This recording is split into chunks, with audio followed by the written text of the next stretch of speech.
यीशु मसीह के ज़िंदा और जलाली नाम में आप सबको सलाम। हमारे लिए बड़ी खुशी की बात है कि आज हम जोहानाबाद ई ब्लॉक में दी बाइबल चर्च में मौजूद हैं और हमारे साथ बहन समीना है, जिनकी हम गवाही सुनेंगे कि कैसे मसीह खुदावंद ने उनकी ज़िंदगी में काम किया। हालेलुया। मैं खुदावंद का शुक्र अदा करती हूँ आज के इस दिन के लिए कि उसने मुझे ये दिन बख्शा है कि मैं उसके नाम की गवाही दे सकूँ, उसके नाम को जलाल दे सकूँ। आज मेरी जो गवाही है ये मेरी बेटी के बारे में है। आज से तकरीबन 4-5 साल पहले जब वो छोटी थी, तकरीबन 7 साल उसकी उम्र थी, तो उसे बहुत ज़बरदस्त जो है वो करंट लगा था। और जैसे ही उसे करंट लगा तो लोहे के दरवाज़ा था, तो लोहे के दरवाज़े के साथ वो चिपक गई और करंट जो था तकरीबन 2 मिनट तक उसके जिस्म में चलता रहा। और जब उसे छुड़ाया गया तो उसके मुंह में से झाग निकल रही थी और उसका जिस्म जो था बिल्कुल बेसुध हो चुका था और उसको सांस जो नहीं आ रही थी।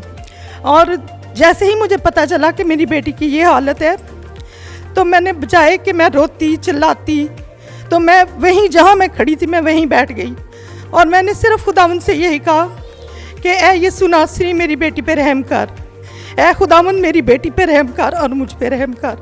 और जैसे ही मैंने ये दुआ की और तकरीबन 10-15 मिनट तक मैं यही दुआ करती रही, इन्हीं अल्फाज में मैं अपने खुदावंद को पुकारती रही, तो खुदावंद ने यकीनन मेरी आवाज़ सुनी और उसने मुझ पर और मेरे ख़ानदान पे रहम किया।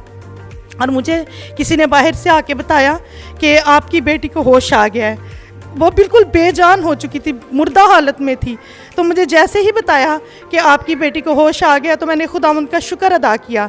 इसके साथ फिर मैंने एक और दुआ की। मैंने कहा खुदावंद, करंट लगने से मेरी बेटी के जिस्म का कोई भी अज़ा जो है वो नकारा ना हो, क्योंकि उसे बहुत ज़बरदस्त करंट लगा था और मेन तार थी जिसमें से करंट निकला था।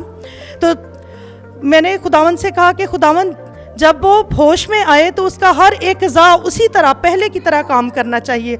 और यकीनन खुदावंद यीशु के नाम को जलाल हो, यकीनन ऐसा ही हुआ। जब उसे हॉस्पिटल लेके गए और उसके टेस्ट करवाए गए तो उसका एक एक अज़ा उसी तरह से काम कर रहा था और खुदावंद ने मेरी मिन्नत को सुना। और मैं आज भी खुदावंद की गवाही देती हूँ उसके यीशु नाम की कि उसने मेरे लिए बड़े बड़े काम किए। शुक्रिया।